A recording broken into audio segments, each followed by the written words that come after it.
Ngayon kaysa nang sinauna ay nagkaroon ng mga muka. Ang pag-uugali ng tao marahil sa makabago o modernong panahon. Pati ang ugali ng tao ay nag-upgrade. O ngayon sikat ka na kabayan na may foreplay na katangian. Apat lang ang aking naisulat, magiging sapat na yan para ikaw ay masira sa katakawan mong pag-uugali. Oh, yeah, yeah, yeah. Unahin ko na ang sa lalaki, yeah.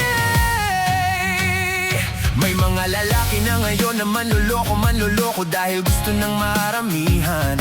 Ayaw makontento sa isa at mahilig sa chat. Kunway magpapadaplis pero may balak palang pumorma ang siste. Kahit alam naman niya na siya ay nakatali na.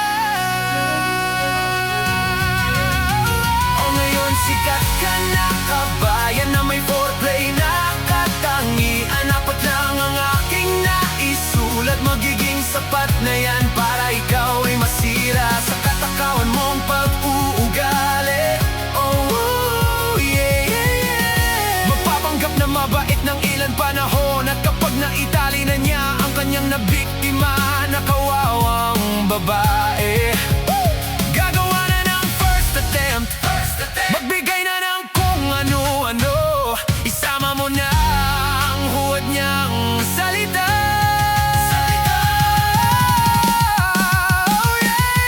Babaero ang aking ikalawa at subok na sa pagkadalubhasa sa paggawa ng kalokohan. Chat dito, chat doon, tago dito, tago doon. May asawa man o walang asawa, basta alam ko sila ay marami. Oh, yeah, yeah. Magaling silang magpaikot na animoy, mga banal at mabuting makisama. Ang kawawang babae ay muli na naman naigapos at mabiktima ng mga lalaking babaero.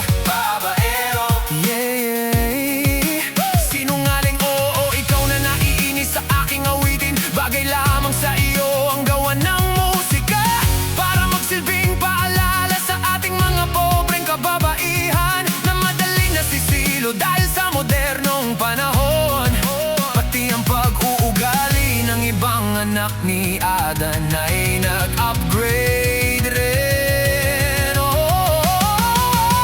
Mapanakit ang aking ikaapat, huli mang matatawag sa apat lamang na aking naisulat.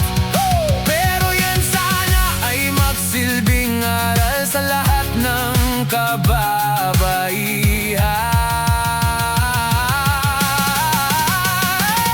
Mapanakit dahil natatago sila sa bruskong pangangatawan. Sinasamantala ang kanilang biktima dahil alam na mahihina at di kayang lumaban ng pobreng babae. Laging nagseselos ang lalaking ganito sa mababaw na dahilan. Umakitit lamang ang kaisipan at madalas dinadala ang emosyon sa alak. Kapag may tama na tinamaan na rin ang pobreng kapareha.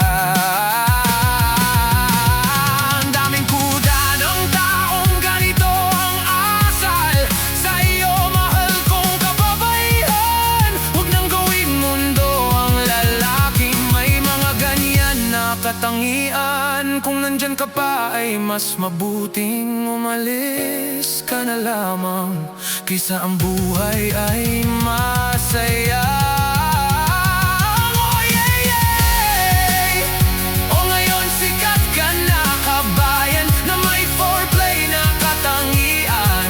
Apat lang ang aking naisulat, magiging sapat na yan para ikaw ay masira sa katakawan mong pag-uugali. Oh, yeah, yeah, yeah. Sa inyong masisiba at mapang-abusong kalalakihan, huwag ninyong laruin ang mundo ng mga babae kung di ninyo kayang manindigan at maging Maginoo. Dahil may